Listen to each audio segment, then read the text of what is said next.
My wife cried in court with fake bruises and marks. A $600 per hour lawyer, and claims I hit her. She wanted my business, the kids, and $22,000 per month. The judge believed her, until I played the video of her applying the makeup. If hell had a waiting room, it would smell exactly like that courthouse. Old paper, bad coffee, and regret marinated in air conditioning. My name's Michael Rowan. I'm 43, co-founder of Rowan Freight, father of two, and, as of 9:13 a.m. that Tuesday, apparently the villain in a Lifetime movie. You ever watch one of those courtroom dramas where the husband's the bad guy? The violent one, the manipulative one, the guy who looks guilty even when he blinks? Yeah, that was me. Except I wasn't acting. I was just sitting there in a suit that felt 2 sizes too tight and wondering if this was what rock bottom smelled like. Rachel, my wife, or I guess ex-wife in training, sat 10 feet away in her Navy power suit, dabbing her eyes like she was trying to win an Oscar for most tragic victim in a fabricated drama. Her tears could have hydrated California. Every sniffle sounded rehearsed. And right beside her, Harper Dawes, her $600 an hour legal bulldog, sat with a folder so thick it could have stopped a bullet. The woman had a jawline sharp enough to slice deli meat and an expression that said, "I haven't laughed since the Bush administration." She stood, cleared her throat, and said the words that turned my morning into an emotional mugging. "Your Honor, this is a case of domestic violence."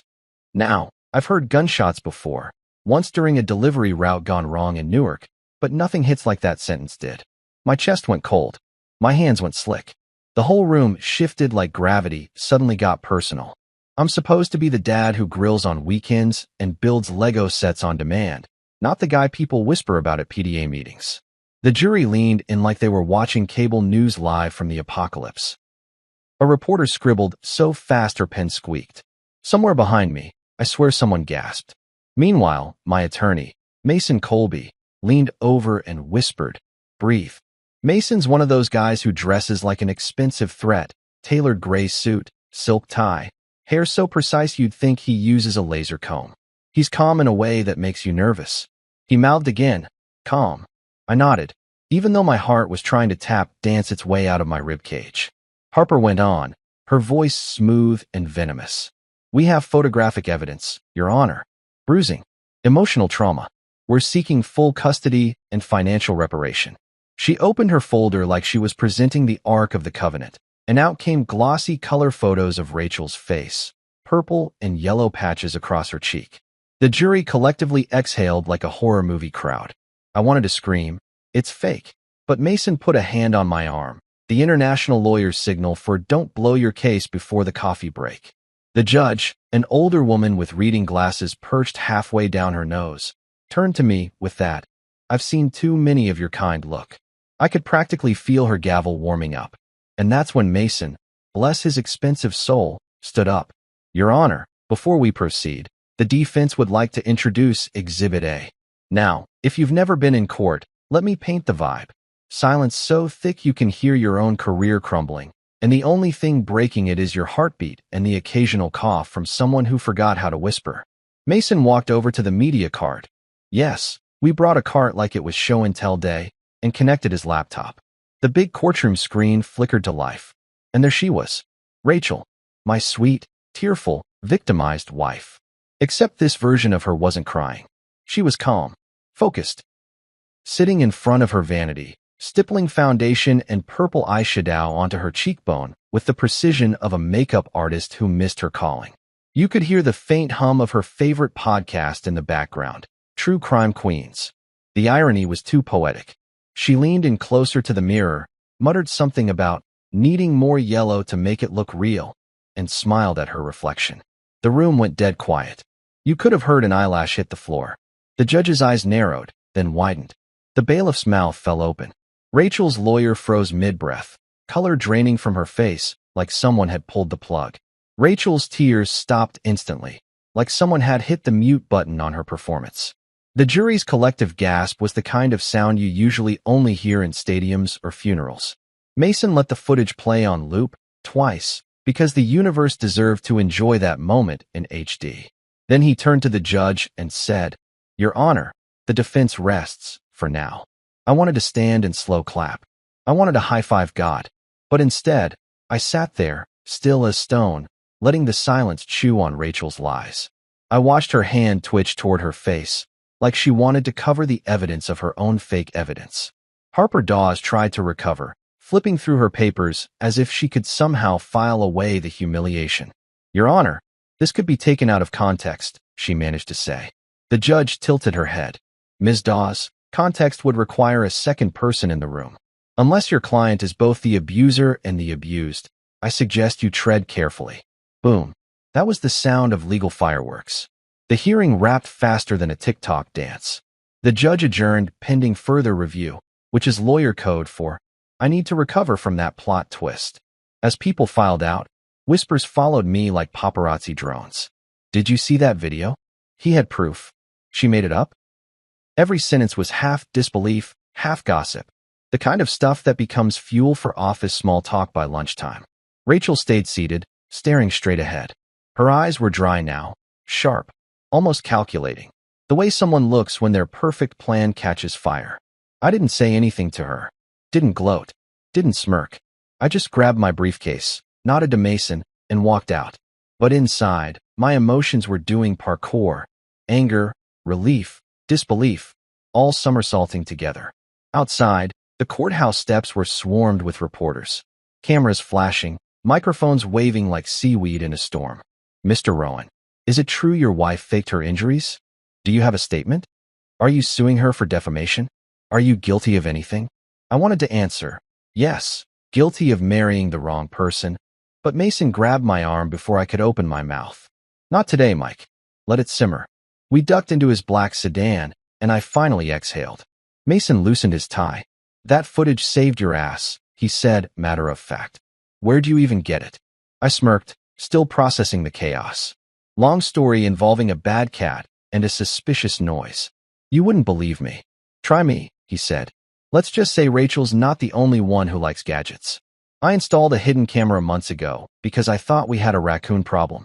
Mason actually laughed. The dry, tired laugh of a man who's seen too many human disasters and finally found one worth drinking over. "Remind me to send your raccoon a thank you card." I leaned back against the seat and stared out the window at the courthouse disappearing behind us. My phone buzzed nonstop, texts from friends, co-workers, even my sister. One said, "OMG, just saw you on TV. You're trending." Another said, "Proud of you, bro.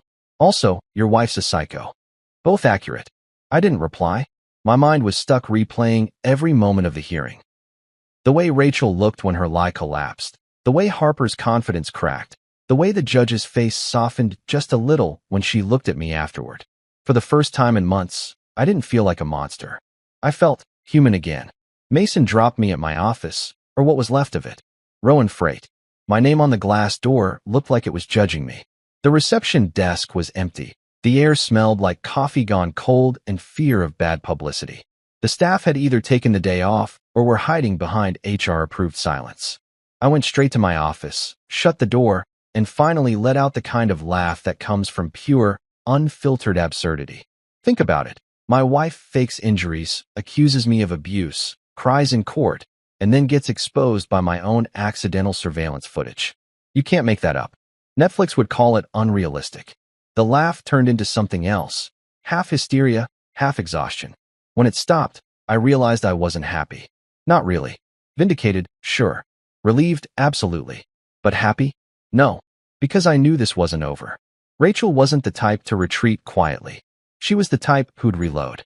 I sat there, staring at the framed photo of our kids on my desk, Emma and Josh, ages 9 and 11. They had Rachel's eyes, my smile, and zero idea that their mom had just tried to turn their dad into a courtroom headline. That hurt the most. The idea that one day, they'd Google my name and find this circus. I closed my eyes and muttered, "God, if you're listening, maybe throw me a memo next time before my life turns into a legal thriller." The office door creaked open. It was Janet, my assistant, holding a cup of coffee. "You looked like you needed this," she said softly. I smiled, took it, and said, "If this has whiskey in it, you'll get a raise." She chuckled nervously. "Everyone's talking about what happened." "I bet they are," I said, sipping the coffee. "Tell them to wait for the sequel." I think it's called How to Survive a Marriage Explosion. When she left, I sat back and stared at the ceiling. The adrenaline was fading, and all that was left was fatigue, the kind that seeps into your bones. I thought about Rachel again, about how good she'd been at pretending, how her tears had looked real even when her heart wasn't. And I realized something terrifying. I hadn't been married to a person. I'd been married to a performance. That night, when the evening news replayed the courtroom footage, I sat in my living room with the lights off, watching my life become primetime content. The anchor's voice was serious. New developments in the Rowan domestic case. Evidence suggests the allegations were fabricated. Then they cut to Rachel's photo, smiling like butter wouldn't melt. My phone buzzed again. "Mason, you did good today," he said. "Yeah," I replied, staring at the screen. "But good doesn't feel good yet." He paused. "Give it time. The truth always wins. It just takes the scenic route." I hung up, turned off the TV, and sat there in the dark, somewhere between anger and peace. The world had just watched my worst nightmare flip on its head, and all I could think was, how the hell did I end up here? That was the day my life got served. Not just legally, emotionally, spiritually, and yeah, with a side of tears. But here's the thing about being broken in public. It either destroys you or rewires you. I didn't know it yet, but that courtroom wasn't my downfall. It was my reboot. 3 months before the courtroom circus, my biggest problem in life was that Rachel kept using my beard trimmer to reshape her eyebrows. If you'd told me then that I'd soon be starring in my own legal drama, I would have laughed, poured another cup of coffee, and said something sarcastic about Netflix options. But here we are, living proof that life doesn't just hand out lemons. Sometimes it lobs them at your head like it's trying to knock sense into you. Back then, I was still under the illusion that Rachel and I were in what therapists call a rough patch. You know, the kind where you convince yourself that arguments, icy silences, and mutual eye-rolling are just the price of long-term love. We'd been married 12 years. 12 good years if you averaged the first 3 and ignored the last 5. Things had gotten tense. Not the fun kind of tension you fix with a weekend trip and champagne, but the kind that makes you Google how to tell if your spouse secretly hates you. It started small. Rachel stopped laughing at my jokes, which was tragic because I'm hilarious. She started sleeping with her phone under her pillow, a classic rookie move for anyone trying to be sneaky. Then came the whispers on late-night calls, the half-smiles at text notifications, and the emotional distance you could measure in light years. I told myself, she's just stressed. I mean, who isn't? Between her part-time charity work, my company, the kids, and our house that needed more repairs than a 90s Honda, stress was basically our third roommate. Then one Thursday night, I walked into the bedroom and caught her on the phone. Her tone was low, not romantic low, but scheming low, like she was negotiating a hostage release. I paused in the hallway because even though I'm not nosy by nature, marriage changes you. Suddenly you're fluent in analyzing sighs and decoding pauses. And then I heard it. The sentence that would stick in my brain like a bad jingle. "Once I get the children and half his company, we'll be set." At first, I thought I'd misheard. Maybe she said half his company's time or half his mind. You know, something poetic and slightly unhinged. But nope. She said exactly what she meant, and she said it like someone planning a business expansion. The call ended with a soft laugh and a "good night, Victor." I stood there, frozen, like an idiot holding a laundry basket full of regrets. I didn't even know a Victor. Well, not yet. Later, I'd find out he was a divorce attorney. One of those guys who probably practices smiling in the mirror to make sure it looks expensive. That night, I didn't confront her. Oh no, I went full stealth mode. You don't walk into the lion's den screaming boo. You gather data. You watch. You learn. Because if marriage taught me anything, it's that sometimes silence is louder than a fight. Now, about that camera, the romantic discovery, as I like to call it. It was pure accident. 2 weeks after the phone call, I was packing for a weekend logistics conference in Dallas. Rachel was in the kitchen pretending to organize mail while sneakily scrolling through her phone. I was tossing shirts into a suitcase when I heard this faint beeping sound near her vanity. At first, I thought it was her electric toothbrush, or maybe our cat, Muffin, who had a knack for knocking over expensive things. But then I saw it. A tiny red light blinking from behind the perfume bottles. Curiosity may have killed the cat, but it resurrected my common sense. I moved the makeup bag aside and found a small black device, my device, to be precise. Months ago, I'd installed a mini security camera after complaining about weird noises in the night. Rachel had rolled her eyes at me, called me paranoid, and told me I watched too many spy thrillers. I forgot all about it. Apparently, she didn't. I sat on the bed, plugged the SD card into my laptop, and braced myself. If this were a movie, dramatic music would have started playing right then. The screen loaded, and there she was, Rachel, in perfect lighting, doing something I can only describe as Oscar-worthy stupidity. She was applying purple and yellow makeup to her own cheek, tilting her head, checking angles, and then taking photos. She even paused mid-application to sigh and mutter, "He'll never see this coming." My brain short-circuited. You ever feel every emotion at once? Anger, confusion, disbelief, heartbreak. It's like emotional roulette, and the ball just kept landing on WTF. I watched her practice crying faces in the mirror. Literal crying faces. She'd tear up, look at herself, shake her head, and say, "Too much." Then she'd try again. If there were awards for psychological warfare, she'd have cleaned house. I sat there in total silence for at least 10 minutes, just staring at the laptop. Then I laughed. One of those hollow, humorless laughs that sound like they belong in a therapy session. "At least she has good contouring technique," I said out loud to no one. Because when your wife's fake bruises become your evening entertainment, humor's all that's left between you and madness. I didn't confront her that night either. Nope. I decided to play dumb and collect more evidence. The next day, I acted like everything was fine, kissed her on the cheek, made breakfast, cracked my usual dad jokes about how burnt toast is just charcoal with ambition. She laughed, probably because she thought she was winning. Meanwhile, I was backing up the footage on 3 drives like a man securing nuclear codes. I started noticing more details after that. Her new obsession with documenting everything. She'd take selfies showing off the bruises, sometimes even asking me to stand near her. Once, she said, "Can you put your arm around me?" And I swear I saw a flicker of panic in her eyes when I hesitated. I realized she wasn't asking for affection. She was staging evidence. The betrayal hid in waves. It wasn't just that she was lying. It was that she was rewriting history, painting me as something monstrous when all I'd ever done wrong was forget anniversaries and occasionally snore like a leaf blower. I couldn't sleep.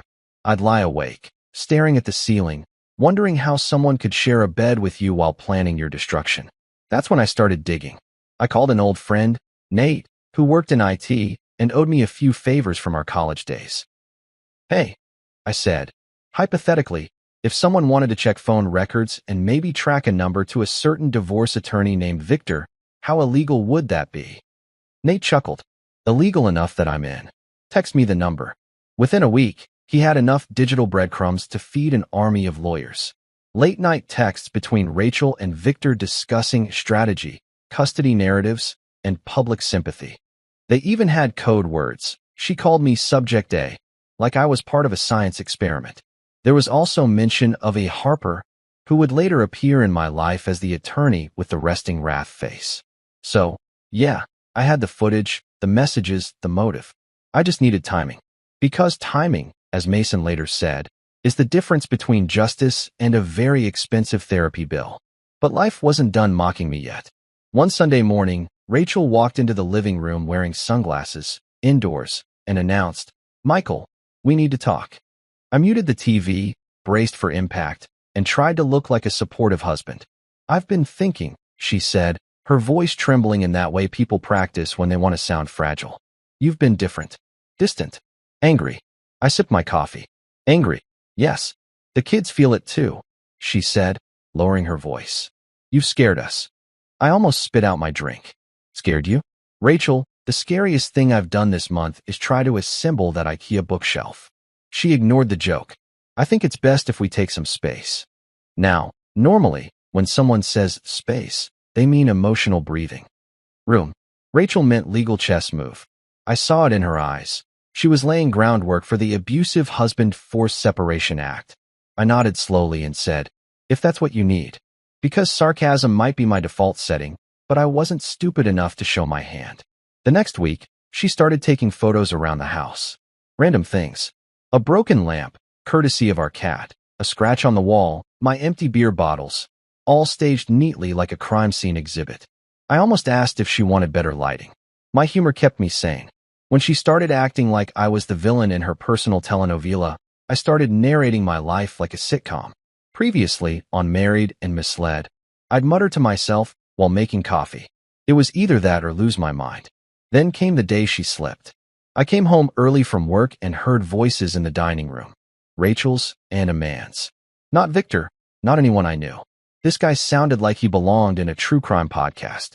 I peeked through the hallway, and there she was, sitting across from some slick-looking stranger in a suit, whispering about settlement numbers and contingency plans.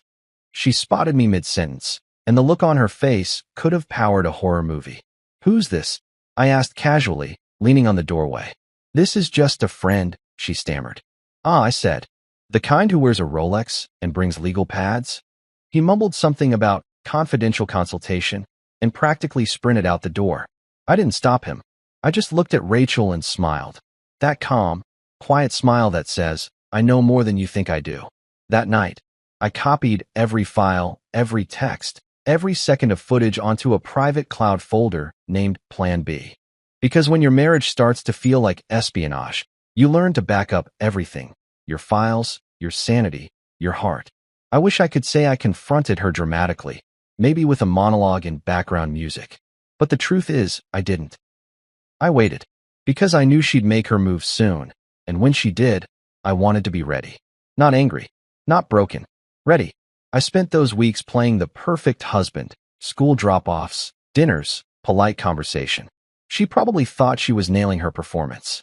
Meanwhile, every date night and family photo was just another step closer to her public downfall. Looking back, that's when I stopped loving her. Not out of rage, but out of clarity. Love can survive mistakes, even lies, but not deliberate destruction. Once someone starts painting bruises for profit, the relationship's not on life support. It's in the morgue. So yeah, that's how I found the camera and my spine. I didn't know it then, but that tiny blinking red light was about to save my life. And if you're wondering whether I felt bad about spying on my wife, let me put it this way. If you're plotting to ruin me on national television, you don't get privacy points. Sometimes love ends with a goodbye. Other times, it ends with an SD card and a sarcastic smile. Mine did both. Winning feels different when your life's on fire. You expect a parade, confetti, maybe a choir singing, "We told you so." What you get instead is silence, exhaustion, and a headache that could qualify for workers' comp. That's what my first courtroom victory felt like. A technical win served on a rusted platter. The kind of win where everyone claps, but you still smell smoke. The footage had done its job. Rachel's makeup masterpiece, her grand performance of "Help, I'm married to a monster," collapsed faster than a bad souffle. The judge ordered a pause in proceedings, pending further verification of evidence. Translation: they had to figure out how to politely say, "Oops, our bad," without writing it into law books. But court victories don't feel like movies. There's no dramatic music swelling in the background, no grateful hugs. There's just you, your lawyer, and a bunch of strangers pretending your life is an episode of Law and Order, Midlife Crisis Unit. When the gavel came down that morning, Mason grinned like a cat that had swallowed a whole law library. He whispered, "We did it, Mike. This changes everything." I wanted to believe him, but I'd seen enough courtroom dramas to know the first victory is just a prologue to round two. Rachel didn't say a word. She just sat there, stiff as a wax figure, eyes darting like she was trying to calculate how fast she could dig another trap. Her lawyer, Harper Dawes, a woman whose face had the emotional range of a granite countertop, leaned in to whisper something to her. Probably, "Don't cry. Crying's for losers, and your waterproof mascara can't handle it." The judge dismissed everyone. And just like that, I was free to go. Free. What a joke. I walked out of that courthouse with Mason beside me, and the hallway exploded with noise. Reporters, microphones, flashing lights, like I'd just stepped off a reality TV set. One of them yelled, "Mr. Rowan, do you have a comment?" Another one shouted, "Did you really have proof your wife lied?" A third asked, "How does it feel to clear your name?" How does it feel? I wanted to say, like drinking lukewarm coffee after surviving a car crash. Mason threw his arm around me and muttered, "Say nothing. Smile if you can." So I smiled, the kind of tight, polite smile people give in mugshots. It didn't fool anyone. Outside, the air was sharp, the kind that burns your throat and tastes like new beginnings you don't trust yet. The courthouse stairs stretched out in front of me, and I took them slow, one step at a time, like an old man leaving a boxing ring after round 12. My mother was waiting at the bottom, small, fragile, and heartbreakingly hopeful. She'd flown in from Florida, because apparently, when your son's accused of being a domestic terrorist with a mortgage, it makes the news down there too. Michael, she whispered, tears in her eyes. They said you won. Temporarily, I said. Like renting peace. She hugged me tight. The kind of hug that smells like home and worry. I hadn't realized how much I needed it until then. But even hugs can't fix what public humiliation breaks. By the time I checked my phone, it was full. Calls from reporters, voicemails from people I barely remembered, and texts from investors that all said the same polite panic. We need to talk. See, I co-founded Rowan Freight 10 years ago, a small shipping company that turned into a multi-state operation. We moved goods faster than gossip in a small town. But success doesn't mean squat when your name gets dragged through the mud. Business partners see domestic violence trial and stop seeing logistics genius. They see headline risk.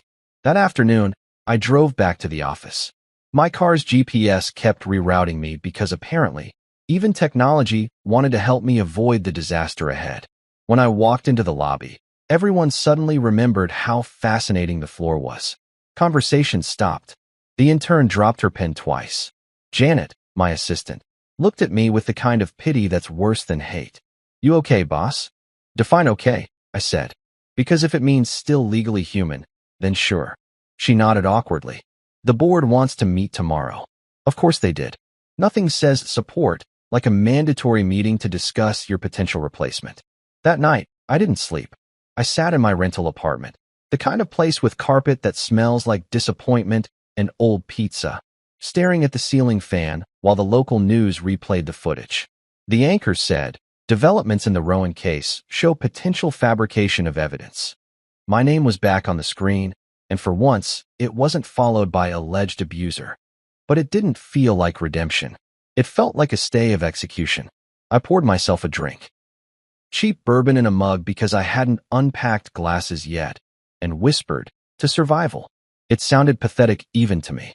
My phone buzzed. It was Mason. You watching the news? Yeah, I said. Feels weird seeing my life with commercial breaks. He chuckled softly. Enjoy the win, Mike. You earned it. Sure, I said. It's just, it doesn't feel like winning. Feels like surviving a plane crash and realizing you're stranded in the ocean. Then tread water, he said. Tomorrow's the rescue. Easier said than done. The next morning, I showed up at the office early. The silence was different this time, heavier. My co-founder, Greg Walters, was already there, leaning against the conference table. Greg's the kind of guy who can smell profit and fear in equal measure. He's also the kind who'll smile at you while checking your pulse for weakness. Mike, he said, voice too casual. Hell of a day yesterday. Understatement of the century, I said. He gestured for me to sit. Look, man, I believe you. Everyone saw the video. It's insane. But investors are nervous. They're calling it reputational risk. Reputational risk, I repeated. Funny, they didn't care about risk when I was making them millions. He sighed. They'll come around. Just stay quiet. Let it die down. Stay quiet. I said, raising an eyebrow. I've been quiet for months, Greg. Silence almost cost me my life. I'm done whispering. He didn't argue. He didn't have to. We both knew silence was safer, even if it tasted like surrender. After he left, I sat in my office staring at the wall where Rachel's family portrait used to hang. She'd taken it down before she left, petty symbolism at its finest. In its place was a pale square of clean paint, like the ghost of better days. The press didn't stop. The next day, a reporter cornered me outside the office. Mr. Rowan, any comments on the allegations being disproven? I forced a smile. Yeah, don't believe everything you contour. She blinked, confused. Excuse me. Nothing, I said. Just a bad joke. It became my coping mechanism. Humor, sarcasm, deflection. They say laughter is the best medicine, but in my case, it was the only thing not trying to bill me hourly. Still, I couldn't shake the emptiness. You can clear your name on paper, but in people's heads, You're still guilty until proven newsworthy again. My mother called every night, telling me to stay strong. My son, Josh, barely spoke to me.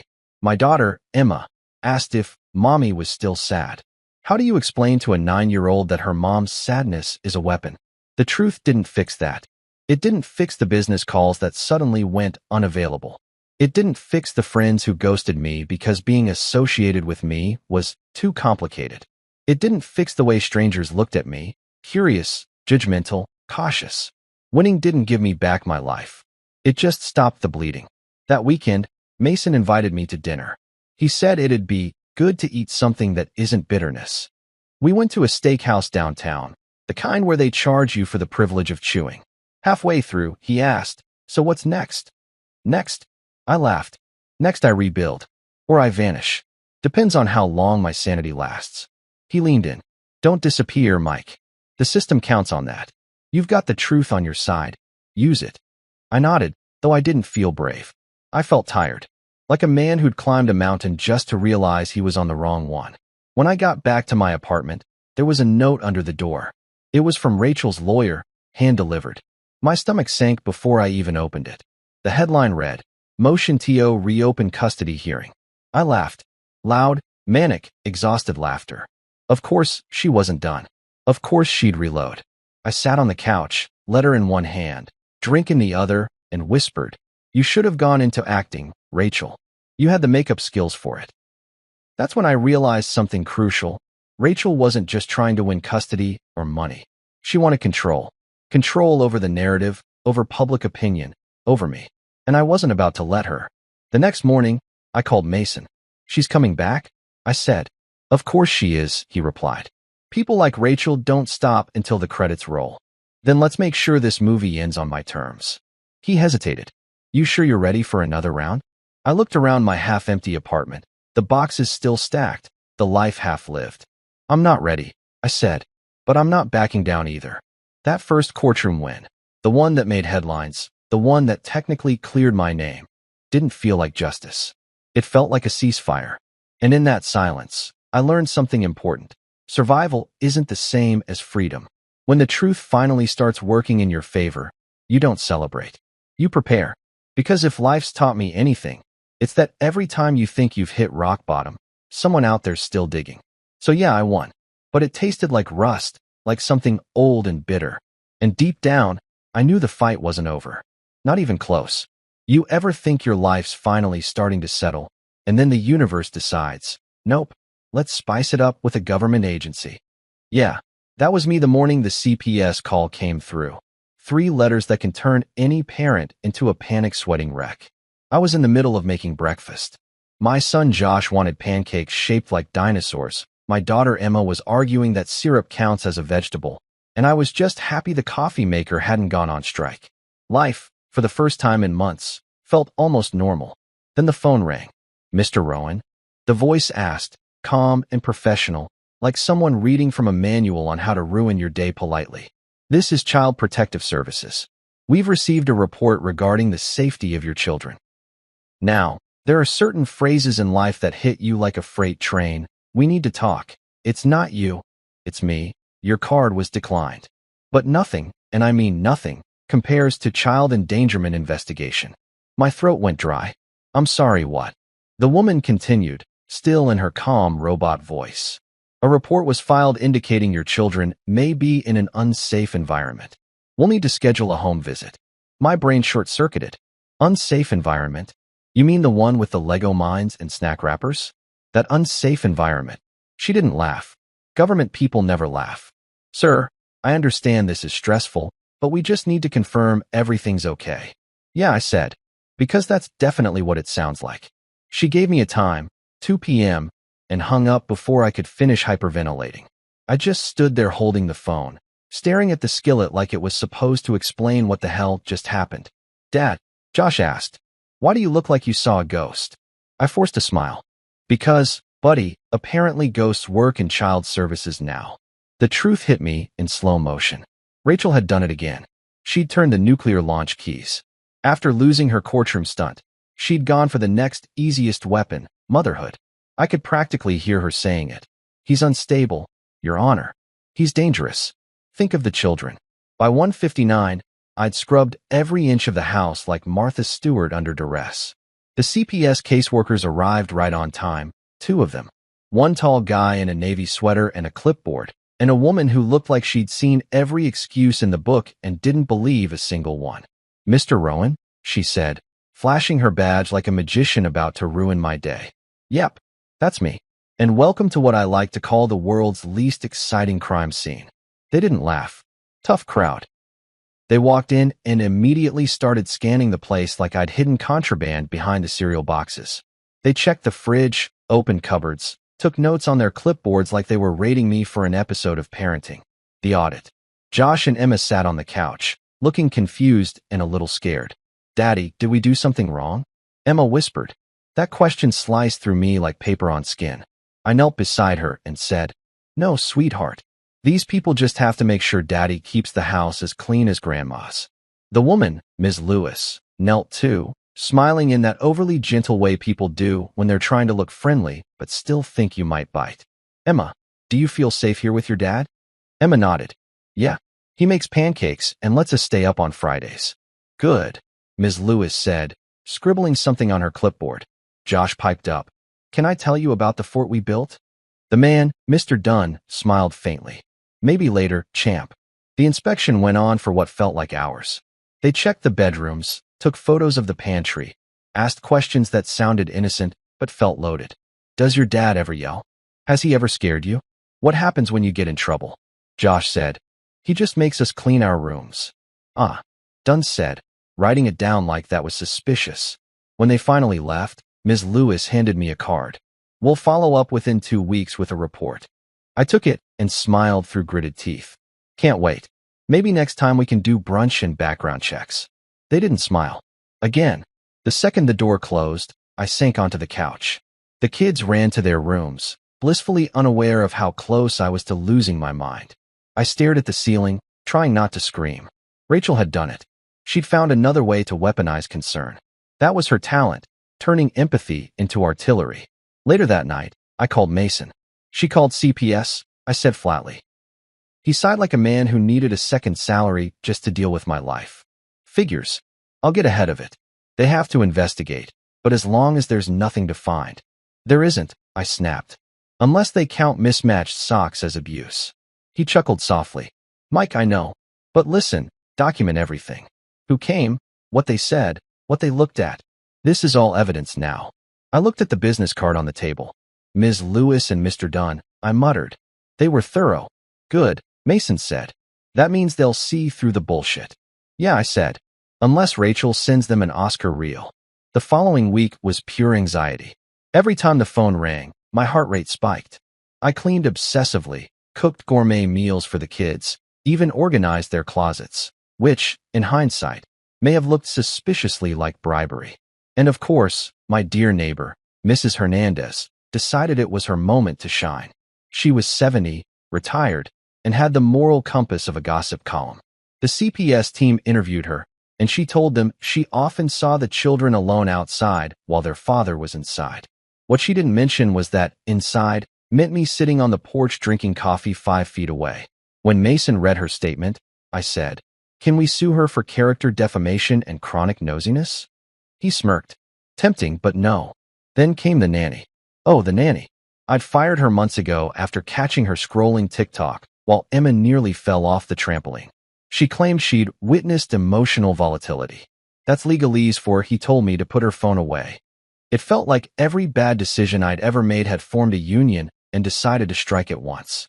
When the CPS report finally came back, it was 3 pages long and so bureaucratic it could put caffeine to sleep. The summary: no evidence of abuse or neglect found. Case closed. I read it 3 times just to make sure it wasn't sarcasm. Mason called the next morning. "Told you they'd find nothing," he said. "Yeah," I replied. "But Rachel's gonna spin it anyway. Probably tell everyone I bribed them with a Costco membership." He laughed. "Let her. Every lie she tells builds your case stronger. Trust me, this is going to blow back on her eventually." Eventually, I said, isn't fast enough. But he was right. I just didn't know it yet. That weekend, Rachel tried to pick up the kids for her custody visit. all smiles and perfume like she wasn't the emotional equivalent of a landmine. I opened the door, arms crossed. CPS says hi, I said. Her smile faltered for a second. I don't know what you're talking about. Sure you don't, I said. Must have been another concerned citizen who knows our address and hates my curtains. She rolled her eyes. Michael, you're paranoid. Maybe if you didn't act so defensive. Defensive? I laughed. You faked Bruises, called government agents on me, and tried to take my business. Defensive doesn't begin to cover it. She leaned in close, voice low. You think this is over? I smiled. No, Rachel. I think you just keep losing prettier. She left in a huff, and I stood there, hands shaking, not from fear, but from adrenaline. It hit me then how dangerous she'd become. She wasn't fighting for love or family or even money anymore. She was fighting for the story. She wanted to be the heroine of a tragedy, and she didn't care how many people she destroyed to sell it. That night, I poured myself another drink, bourbon again, because irony likes consistency, and stared out the window. I thought about the kids asleep upstairs, about the way Emma had hugged me tighter that night, and how Josh had asked if we could watch The Incredibles again. Because to them, life was still simple.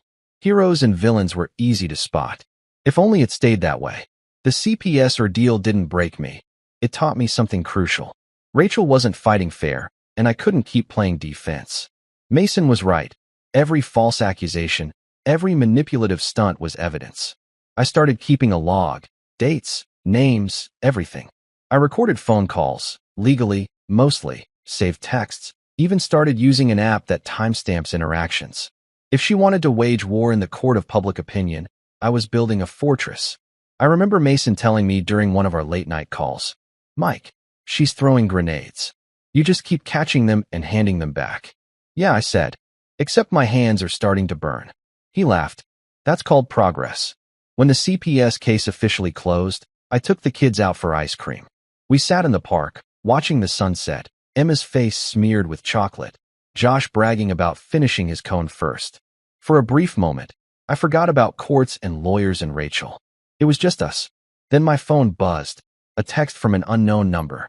Enjoy your victory. It won't last. I stared at the screen, heart pounding. No signature, but I didn't need one. Rachel had gone quiet for a few days. Too quiet. And quiet, I'd learned, was her favorite setup for chaos. I put my phone down, looked at the kids, and smiled anyway. Let's get extra toppings, I said. Because if the bullets were going to keep coming, I might as well enjoy dessert between the shots. If hell had an accounting department, Rachel would have been the CEO. I thought the CPS fiasco was the grand finale of her chaos symphony, but clearly, my ex had more instruments in her orchestra of ruin. The next chapter of her revenge tour arrived in a crisp envelope labeled Request for Financial Disclosure. Now, if you've never had to deal with a financial audit during a divorce, let me translate that. It's basically an IRS colonoscopy administered by people who hate joy. When Mason handed me the envelope, he sighed like a man whose job involved breaking bad news to puppies. She's requesting a full forensic review of Rowan Freight, he said. She wants access to your business accounts, tax returns, and any personal expenditures tied to the company. I blinked. So basically everything? Everything, he confirmed. I leaned back in my chair, rubbed my face, and groaned. She's trying to take the company, isn't she? Not take it, Mason said, just bleed it dry. She's claiming financial concealment and mismanagement. If the court buys it, she can demand up to 50%. 50%. The number hung in the air like a bad smell. I built Rowan Freight from a rented storage unit and 2 borrowed trucks. I ate ramen noodles while negotiating with clients and slept in the damn office during the early years. And now she wanted half, because apparently betrayal comes with a bonus plan. She's also requesting temporary alimony, Mason added carefully. $22,000 a month. I sat up straight. $22,000? Is she feeding the kids or renting NASA? He shrugged. It's a negotiation tactic. We'll fight it. I laughed bitterly. Fight it. Mason, she's fighting dirty. She's not just throwing punches. She's digging for bones. The next few weeks were a blur of legal documents, bank statements, and sleepless nights. A forensic accountant named Gregson showed up at my office, briefcase in hand, expression permanently set to I don't trust you. He looked like he ate spreadsheets for breakfast. Mr. Rowan, he said, sitting across from me.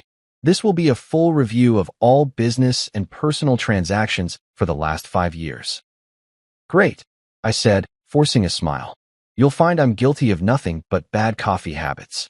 He didn't laugh, not even a smirk. These financial people have the sense of humor of a malfunctioning calculator. For days, my office turned into a paper jungle. Gregson asked for receipts, invoices, contracts, tax filings. I half expected him to request baby pictures next. Every time I handed him something, he'd nod solemnly and say, "We'll verify this." Like I'd forged a Target receipt for fun. Meanwhile, Rachel was out there performing her usual martyr routine.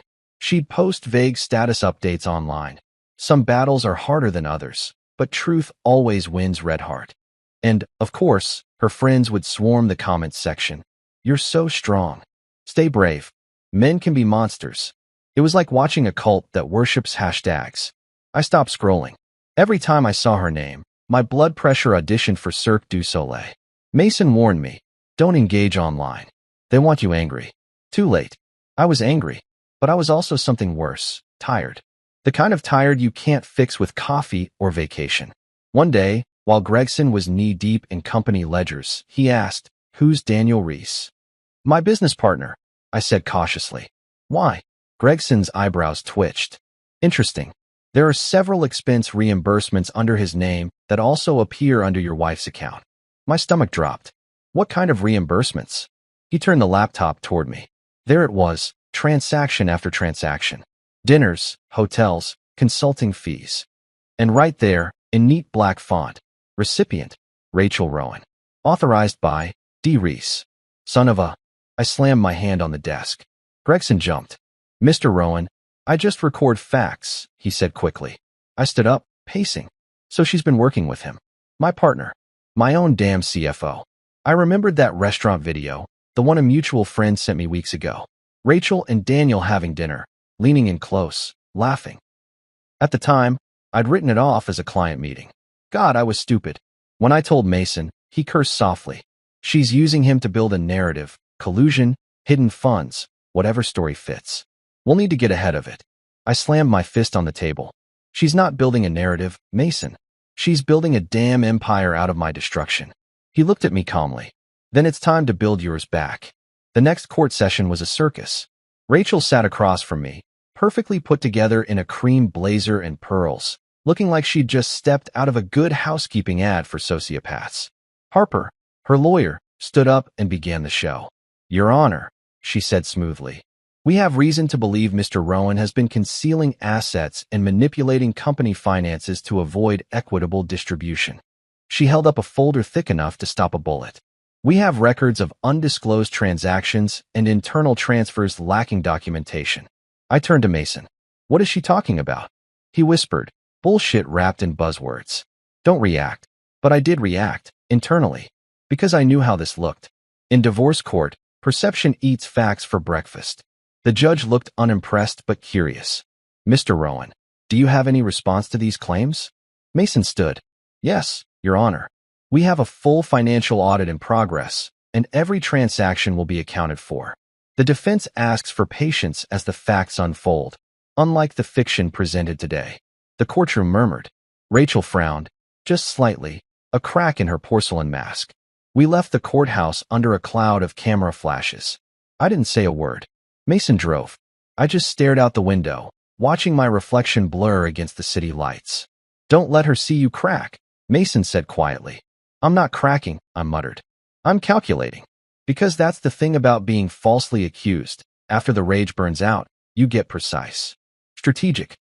You stop asking why and start asking how to make it hurt back. That night, I went home to a living room littered with documents. I started connecting dots, dates, signatures, wire transfers. Daniel's name kept popping up like a virus. I texted Mason, "Check into Reese. Something's off." He replied within minutes, "Already on it." 2 days later, Mason called. "You were right. Reese has been moving company money through a personal LLC. Guess whose name appears on the beneficiary list?" I didn't even need to answer. Rachel. That name, that face, that voice pretending to tremble in court. She was behind every thread unraveling my life. I didn't know whether to scream or applaud her criminal creativity. Mason continued, "We can use this, but we have to play it slow. Let them keep digging their hole." Slow wasn't my style. I wanted to storm into her house and read her the bank statements like bedtime stories. But I played along, because I knew this wasn't about proving innocence anymore. It was about reclaiming control. In the meantime, I did what every emotionally damaged businessman does. I threw myself into work. Rowan Freight became my war bunker. Every delivery, every report, every late-night spreadsheet was armor. My employees kept their distance. You could smell scandal on me like cologne. Still, I kept pushing. I had to, because if I stopped, even for a second, the grief and rage would catch up. One night, I found myself sitting alone in the office, staring at an old company photo, me, Rachel, and Daniel at our 5-year anniversary party. I was holding a champagne glass. Rachel was leaning on me, smiling. Daniel had his hand on my shoulder. I stared at that hand for a long time, then crumpled the photo and threw it in the trash. I muttered, "Never again." The next day, Mason called again. "We've got a court date for the audit hearing. Bring everything. This is where we turn it around." I laughed dryly. "You make it sound like a sports game." He chuckled. "It kind of is. And right now, we're down by 20. But trust me, we've got better players." At the hearing, Harper strutted in like she'd already won. Rachel followed, feigning frailty, a white blouse, minimal makeup, the soft, trembling hands of a woman wronged. I could practically hear the theme music she'd picked for herself. Mason started his defense, walking the jury through the evidence. Receipts, bank records, time-stamped transfers. "Every transaction is legitimate," he said. "And what's more, several of the so-called concealed accounts were established by Ms. Rowan and Mr. Reese for the purpose of embezzlement." Harper objected, "Of course. Speculation." The judge raised an eyebrow. "Do you have proof, Mr. Colby?" Mason smiled, that wolfish grin I'd come to love. "Yes, Your Honor. Exhibit C." He clicked a button, and up on the screen appeared bank logs, clear as daylight, showing money wired from Rowan Freight into accounts owned by Reese Holdings, LLC. The listed secondary beneficiary, Rachel Rowan. The courtroom gasped. It was déjà vu, another bombshell, another Rachel silence. She sat frozen, jaw tight, eyes darting to her lawyer like, "Fix it." But Harper couldn't fix it. She could only sputter. This doesn't prove intent." Mason stepped forward. "Intent? Then maybe Exhibit D will help." He pulled out a printed email chain between Reese and Rachel discussing fund allocation and ensuring Mike doesn't find out. The judge read it quietly, then looked at Rachel. "Ms. Rowan, do you care to explain this?" Rachel's face went pale. Harper placed a hand on her arm, whispering something urgent, but it was too late. The damage was done. I didn't smile. Not yet. But I finally exhaled. When the gavel finally came down that day, the judge ordered a hold on all disputed assets until further review. Rachel's claws loosened, not gone, but slipping. Outside, Mason clapped me on the back. "Told you, better players." I smirked. "Yeah. But I'm still getting tired of the game." He nodded. "Then let's make sure the next round ends it for good." That night, I went home, poured myself one last drink, and opened my laptop. I wasn't just a defendant anymore. I was a man on offense. Rachel had used every trick she had. Lies, pity, manipulation. Now it was my turn to play smarter. Because if she wanted a war built on paperwork, fine. I had an army of proof and a lawyer who loved fire. And I was finally ready to light the match. You ever walk into a courtroom and feel like you're walking into your own funeral rehearsal? That's what day one of the trial of the century, as one overexcited reporter called it, felt like. My name was plastered everywhere. Rowan versus Rowan. Freight fortune fraud? It was like the tabloids had formed a jazz band, and I was their favorite solo. Even the bailiff looked at me like he'd already Googled my Wikipedia page. The courtroom was packed. Family law groupies, reporters, distant relatives who suddenly remembered my number, and that one guy who always seems to attend trials for the snacks. The air reeked of perfume, paper, and tension. At the front sat the judge, the same one from our earlier hearings, a man whose resting face looked like, "Don't waste my time," had been tattooed into his soul. Mason and I took our seats at the defense table. He looked sharp, calm, every inch the unflappable attorney. Me? I looked like someone who'd aged 5 years in 5 months. Rachel walked in moments later, escorted by her legal pit bull, Harper Dawes. She wore all black this time. Dramatic, sleek, widowcore chic. The only thing missing was a veil and a tragic piano soundtrack. She didn't look at me, not once.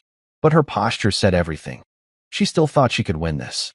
The clerk called the case. Harper stood, her tone sweet but predatory. Your Honor, this case is not about bitterness. It's about accountability. Mr. Rowan manipulated finances, hid assets, and emotionally terrorized my client for years. There it was, terrorized. A word that makes juries shift in their seats and Google how to spot an abuser. I didn't even flinch. Mason told me not to react no matter what she said. Your calm is your credibility, he'd whispered before court.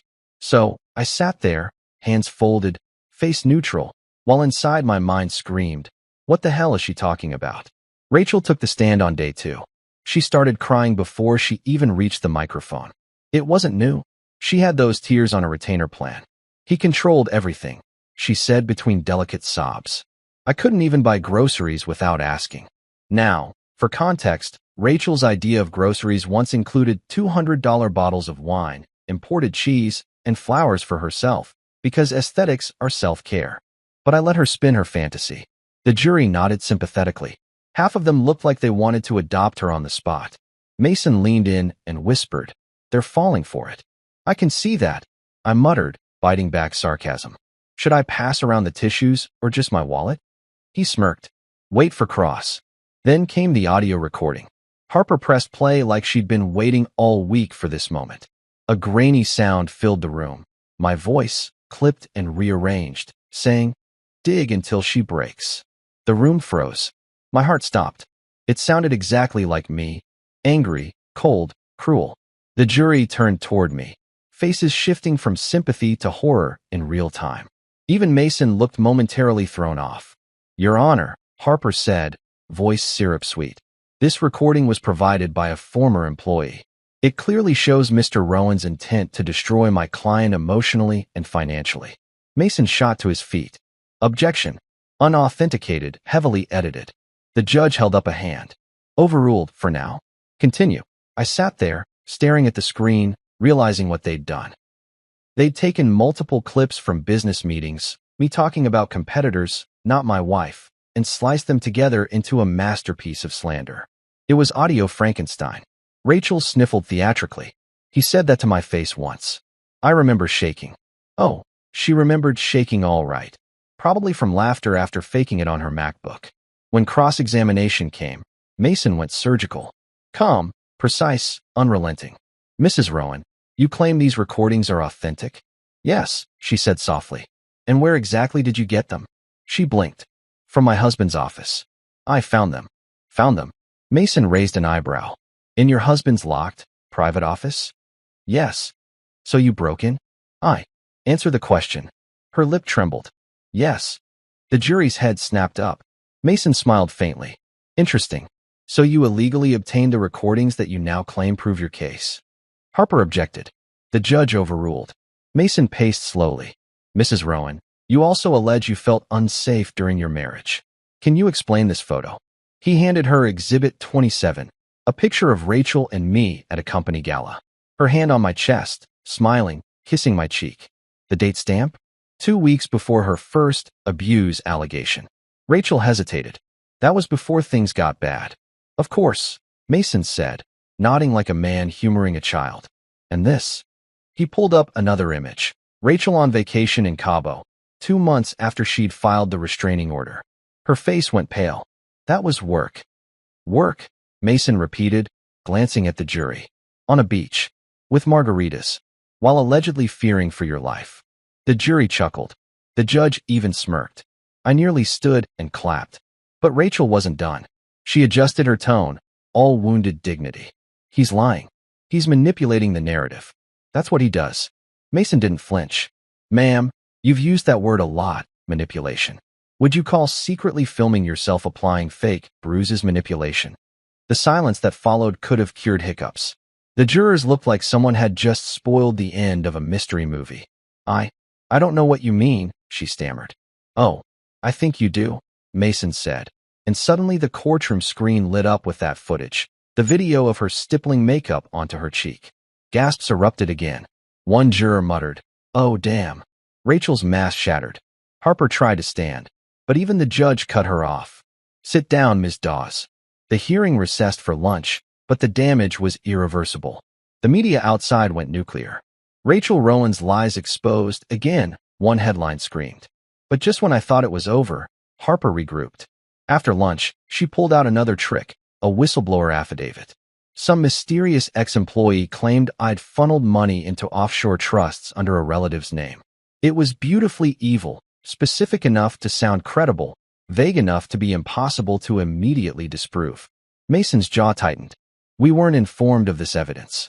"New testimony," Harper said smugly. The judge allowed it. Of course he did.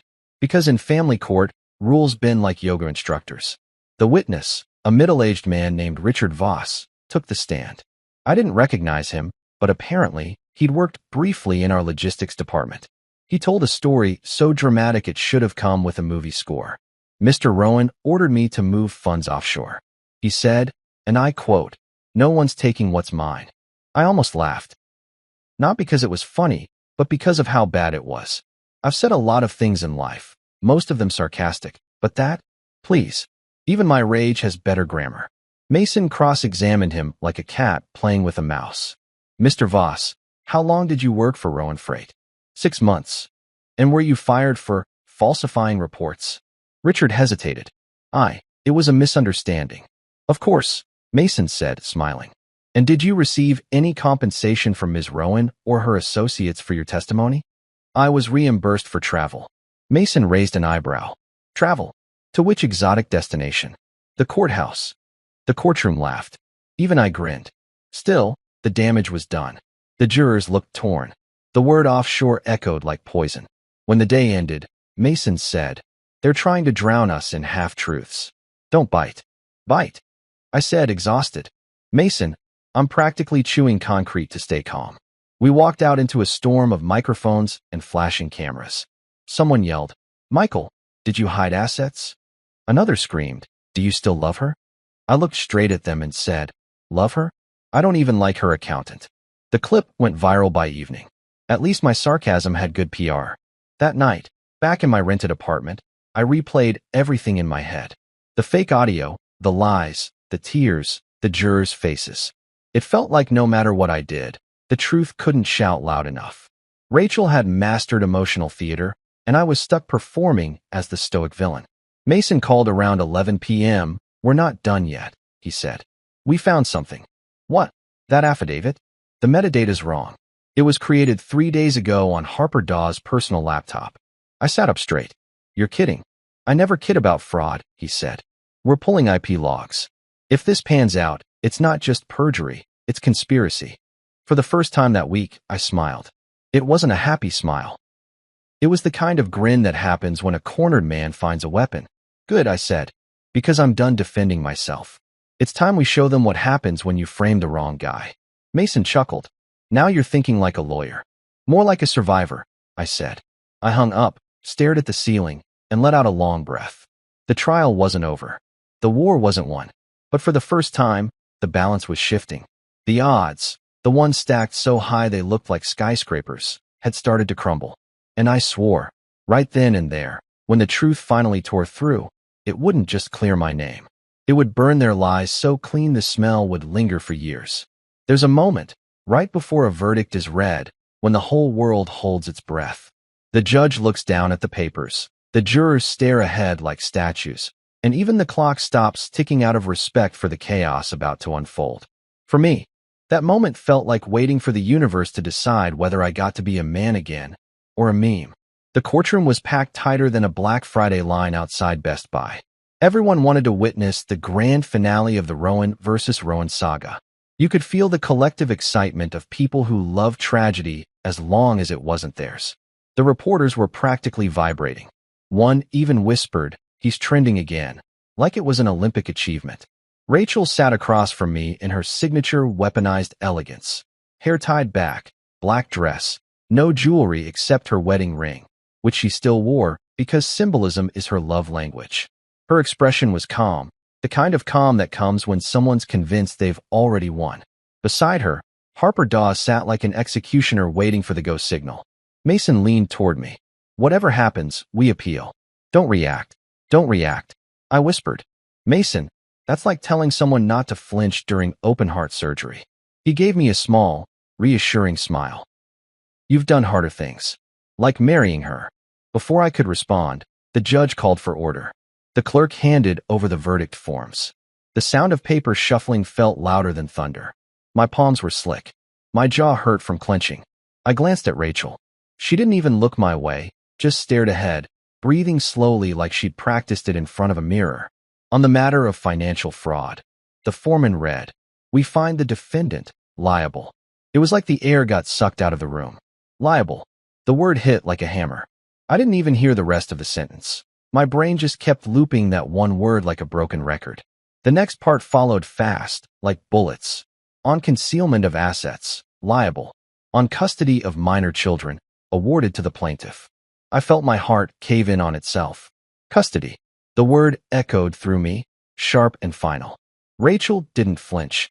She simply tilted her chin up a little higher, like a queen accepting her crown. The judge spoke next. Mr. Rowan, this court finds sufficient evidence of deceptive financial practices and failure to provide full disclosure. 60% of Rowan freight will be transferred to Ms. Rowan pending appeal. 60%. She'd taken my life's work and turned it into her victory confetti. The gavel came down with a sound that might as well have been the closing of a coffin. Mason put a hand on my shoulder, steady, silent, professional. I didn't move. I couldn't. Reporters exploded into motion the second court adjourned. Cameras flashed. Questions flew. Mr. Rowan, do you plan to appeal? Did you hide assets? How do you feel about losing custody? How do I feel? Like someone reached into my chest, pulled out my lungs, and told me to give a statement. That's how I felt. Mason shielded me as we walked out, muttering, "Keep walking." Outside, the media swarm grew. I caught a glimpse of Rachel smiling faintly for the cameras.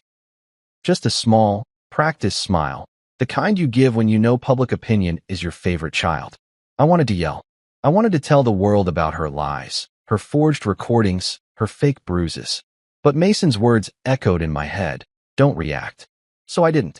I just got in the car, shut the door, and sat there while the noise faded into glass-muted silence. Mason sighed, removing his glasses. "We'll file an appeal. We'll prove the affidavit was falsified, the accounting fabricated. It's not over." I laughed, a low, broken sound. "Feels pretty over." "Mike," he said gently, "it's only over when you stop fighting." I stared out the window, watching photographers chase Rachel's car like paparazzi chasing a royal scandal. She just won everything. He shook his head. She won the spotlight. That's not the same thing. That night, I went home to an apartment that suddenly felt too quiet, too clean, too temporary. I poured whiskey into a mug because I couldn't find a glass that didn't remind me of her. My phone buzzed nonstop. Calls, messages, news alerts. Businessman Michael Rowan found liable in shocking trial. Wife of freight CEO wins custody battle amid financial scandal.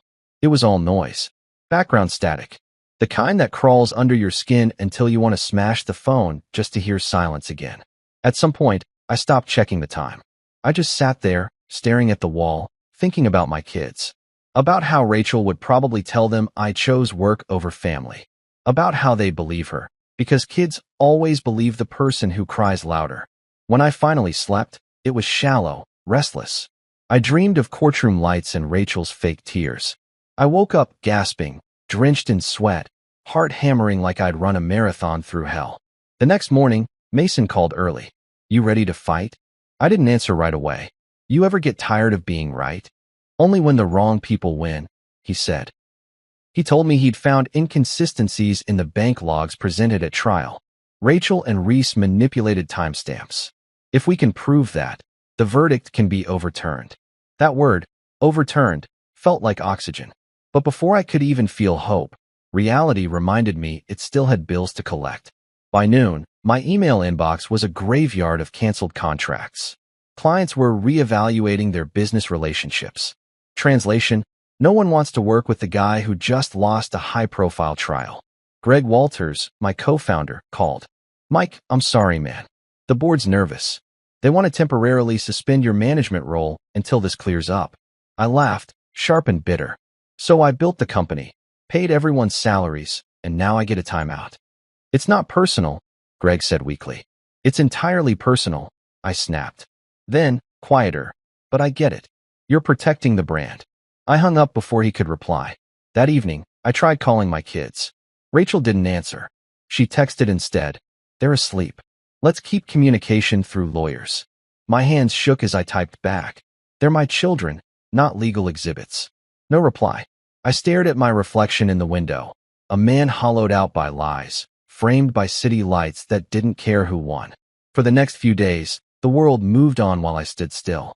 Rachel did interviews, soft focus, sympathetic lighting. The full redemption arc, it's been hard, she told one host, blinking perfectly timed tears.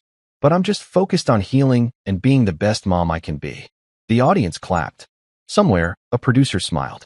Somewhere, a sponsor wired her another appearance fee. And me? I became the villain who got what he deserved.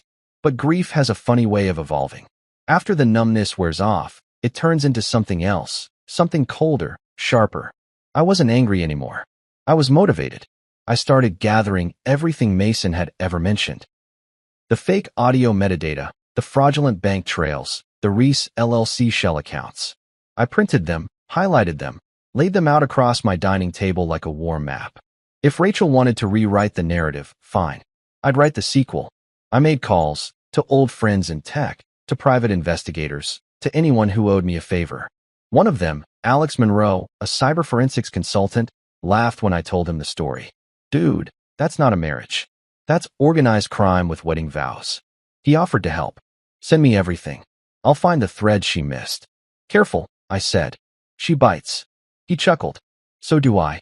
Over the next few weeks, we worked quietly. Mason handled the legal appeal. Alex and his team handled the data audit. I stayed out of sight, letting the world believe I was licking my wounds. It made the comeback sweeter. Still, the emotional hangover was brutal. My mother called every few days, her voice gentle but weighted. Michael, sweetheart, you can rebuild. You always do. I don't want to rebuild, I told her once. I want to make sure she never gets to do this to anyone else. She sighed softly. Revenge doesn't heal, honey. Neither does losing everything to a liar. The silence on the line said she didn't have a counterargument. Weeks passed. The tabloids found new scandals to feed on. Rachel's spotlight dimmed slightly, though she still popped up on social media with captions like, New Beginnings Cherry Blossom, probably typed from the office I once owned. But then, one night, Alex called. You'll want to see this, he said. He sent over a file, screenshots of encrypted messages between Rachel and Daniel Reese. In them, they discussed moving funds, fixing statements, and keeping Mike too busy fighting to notice. The timestamps matched perfectly with the weeks leading up to the trial. I just sat there, staring at the screen, jaw tight. Every emotion I'd been suppressing came roaring back. Rage, vindication, disgust. This is it, I whispered. This, Alex said, is how you burn her kingdom down. The next morning, Mason reviewed the evidence. His grin returned. This isn't just grounds for appeal. This is grounds for prosecution. I leaned back, finally feeling something I hadn't felt in months, control. The verdict may have declared me guilty. The world may have believed her. But the truth? It was finally stretching its arms, waking up from the coma she'd put it in. And when it got out of bed, I swore it was going to run wild. The bankruptcy of my reputation wasn't the end, it was the receipt. Every lie Rachel cashed in would soon bounce. And I'd be there, front row, when the bill came due. Rock bottom doesn't announce itself with a crash. It sneaks up, sets up a folding chair, and asks how long you plan on staying. Mine came with cold coffee, unpaid invoices, and my name trending under fraud. I'd lost my company, my reputation, and my kids. The internet had turned me into a cautionary meme. When gaslighting backfires, the Michael Rowan story. It was poetic, if poetry were written in garbage fonts. So, I did the only logical thing left, I disappeared. I didn't move states or grow a beard, though both were tempting. I just went silent. No social media, no press statements, no lawyer interviews. Rachel thrived on attention, and silence is kryptonite to narcissists. Let her shout into the void. I'd become the void. The first week of exile was ugly. I couldn't go to the grocery store without someone whispering. One barista refused my credit card on moral grounds. Even my barber texted, "Hey, man, maybe lay low for a while. Don't want TMZ outside the shop." So I laid low. For a long time. That's when Mason called me one night. "Mike, I know you're off the grid, but I've got something," he said. "Unless it's the lottery numbers, I'm not interested." He chuckled. "Better. A way to get your life back. I've been talking to a few contacts. We can rebuild your case from the ground up, but we'll need help." "Help?" He grinned through the phone. "I'm talking specialists. The kind who make lies cry." Enter Alex Monroe, digital forensics savant and caffeine addict. The man spoke fluent binary and probably dreamt in Excel sheets. When we met at a dingy diner, he didn't even say hello. He just slid me a folder and said, "I've seen worse." Not much, but worse. Inside were screenshots, metadata reports, timestamps, and transaction trails Rachel had conveniently forgotten existed. "Your wife's been sloppy," Alex said between sips of burnt coffee. Her phone backed up to a shared cloud account. She never turned off auto-sync. "Please tell me that means what I think it means." He smirked. "It means she uploaded her own crimes to the internet." I love amateurs. I didn't know whether to laugh or propose to him. Next came Meena Patel, a PR strategist Mason called a shark in heels. She had a reputation for taking down billionaires, CEOs, and once, a televangelist who tried to ban her client's commercial. Nina was the opposite of Rachel. Calm, controlled, lethal without ever raising her voice. She met me in her glass office downtown. "Michael," she said, shaking my hand, "you've been framed as a villain in a story that was never yours. My job is to rewrite the script." I raised an eyebrow. "You think you can fix public opinion?" She smiled. "I don't fix it. I redirect it. People love two things, a scandal and a comeback. You've already nailed the first one." Her plan was simple. Vanish, gather evidence, then reemerge not as a victim, but as a revelation. "We'll make her look like what she is," Nina said. "A liar with better lighting." The final addition to my unlikely dream team was Elliot Shaw, ex-FBI analyst turned corporate investigator. His handshake felt like a background check. He'd spent 20 years tracking money through digital mazes. "You want proof of fraud?" he said. "I'll make her bank accounts sing." In less than a month, my silent comeback squad was assembled. Alex, tech; Nina, media; Elliot, money; and Mason, law. If Ocean's 11 had a divorce court edition, we were it, minus the tuxedos. Alex went first. He combed through Rachel's emails, cloud backups, and message history. Within days, he found enough red flags to decorate a parade. "Here's a fun one," he said one morning, grinning. "She transferred $80,000 from your joint account into her sister's charity. The same day, she filed the restraining order." "Her sister's charity?" "Yeah," he said, scrolling. "Except the charity doesn't exist. At least, not legally." Elliot confirmed it. The charity was a shell company under Rachel's maiden name. It funneled money into 2 offshore accounts tied to a corporate trust registered in Belize. The name on the trust? V. Lawton.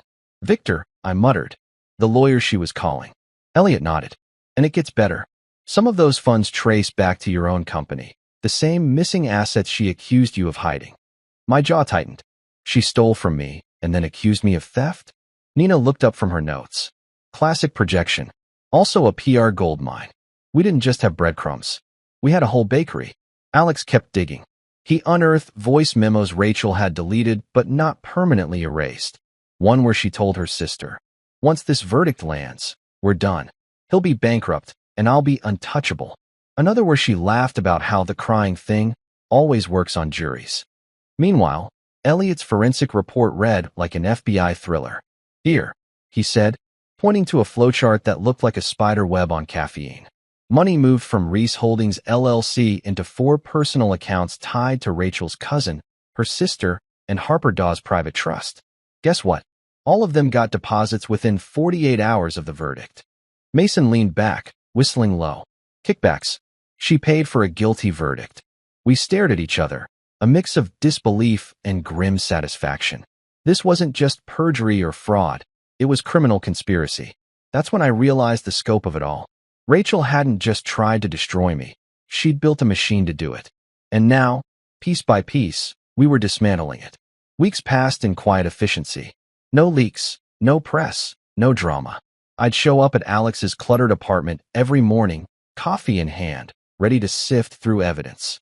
Nina coordinated timing, coaching me on public reentry. "We'll go nuclear," she said, "but on our schedule." Every night, I'd sit at my kitchen table, staring at pictures of my kids. Emma with her missing front tooth. Josh in his soccer uniform, mid-kick.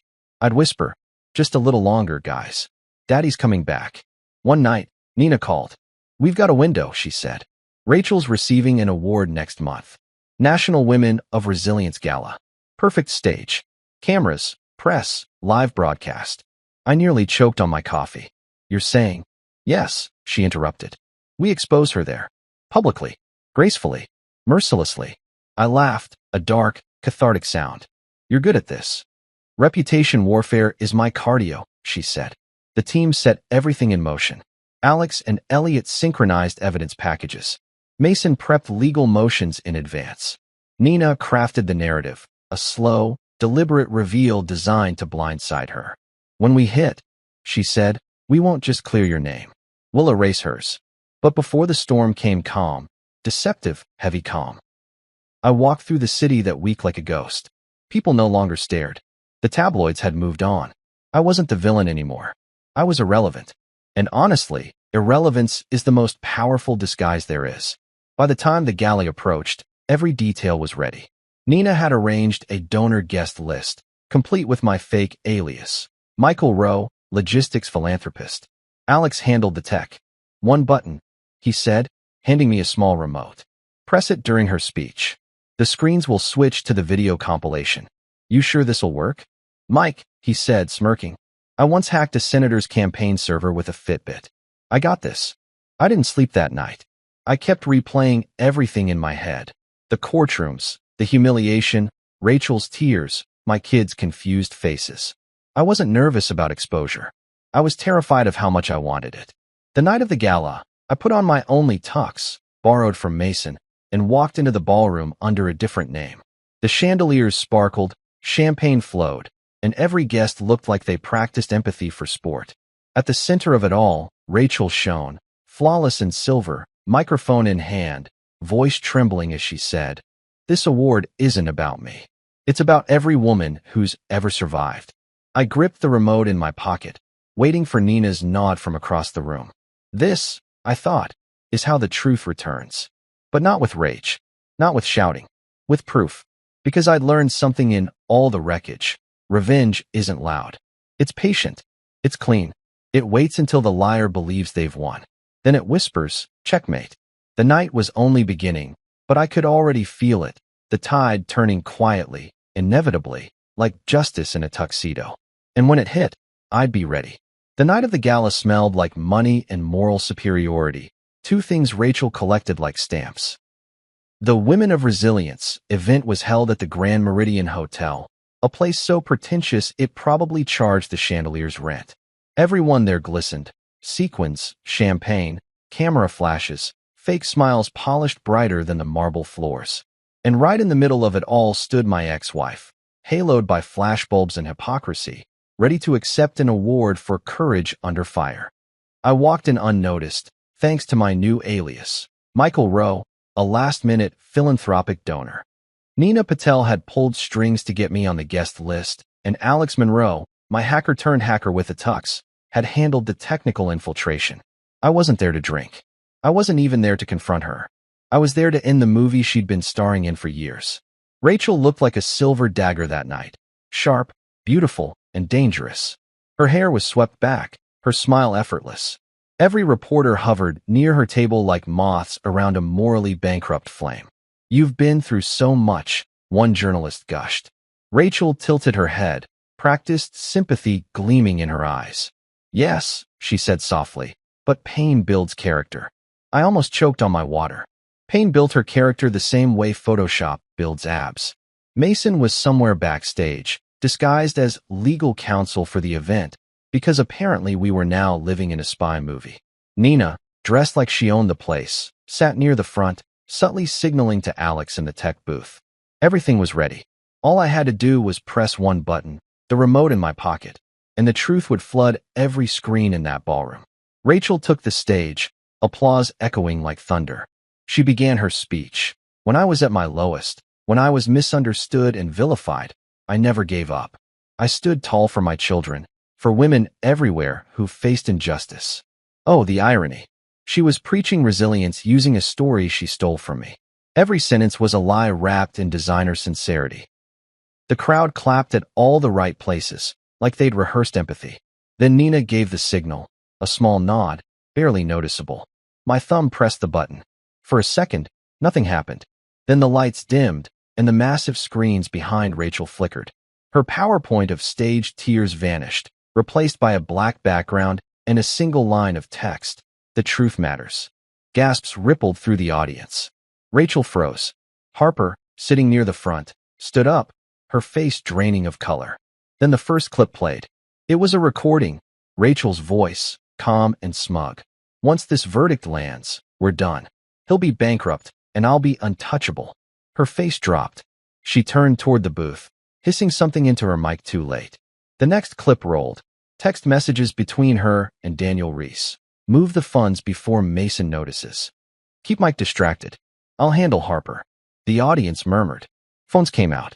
Recording started. Someone whispered, "Oh my God, is this real?" Then came the video, the piece de resistance.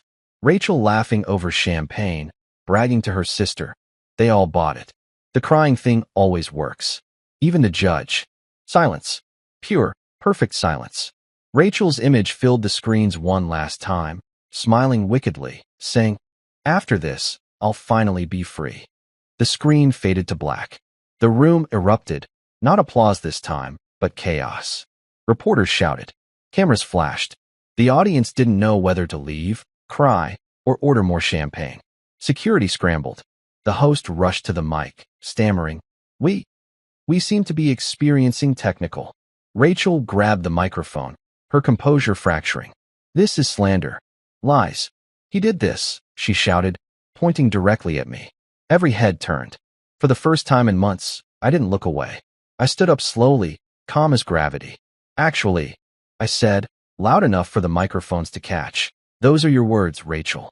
You made your own documentary." The ballroom went nuclear.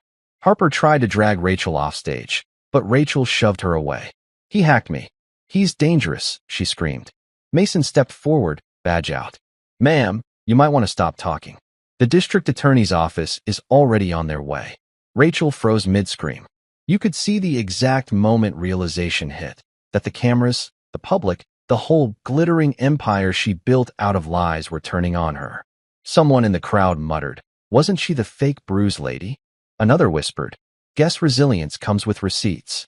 I didn't stay for the end. I walked out through the side door, the noise fading behind me. Nina caught up, grinning like a cat that just closed a deal. "Flawless execution," she said. Alex joined us, wiping sweat from his forehead. "Told you it'd work." Mason's voice came through my earpiece. DA confirmed. "Investigators are en route to her house tonight. They have everything. Everything. The recordings, the fake charities, the bank transfers." Outside, the night air hit me like clarity. For the first time in forever, breathing didn't feel like a chore. I could finally exist without defending my name every 5 minutes. Reporters spilled out behind me, yelling questions. "Mr. Rowan, was that your doing? Do you plan to press charges? Is it true she embezzled company funds?" I stopped, looked at them, and smiled. A real one this time. "No comment," I said. "But maybe check tomorrow's headlines." I got into the waiting car. The city lights blurred past the window as Mason called again. "She's finished, Mike. Fraud, perjury, conspiracy. They'll bury her in paperwork before she even sees a jail cell." I didn't cheer. I didn't gloat. I just whispered, "Good." Because that night wasn't about revenge. It was about reclamation.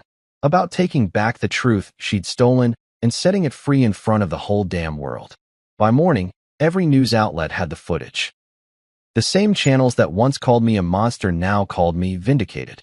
Rachel's lawyer resigned publicly. The foundation revoked her award and issued a statement of deep regret. Her accounts were frozen. Her reputation, gone. And for once, silence worked in my favor. The next text I got was from an unknown number. It was short. "I'm sorry."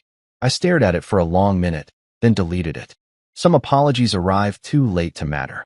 That night, I poured one last drink, raised it to no one in particular, and said softly, "To resilience, the real kind." Rachel wanted to build her legacy on my destruction. Instead, she built my redemption. And I didn't even have to raise my voice to make it happen. The courtroom felt different this time. Lighter, like the air had finally been scrubbed clean. The judge's gavel came down with words I'd been starving to hear. "Mr. Rowan, you are fully exonerated." That was it. No confetti, no music, just quiet justice.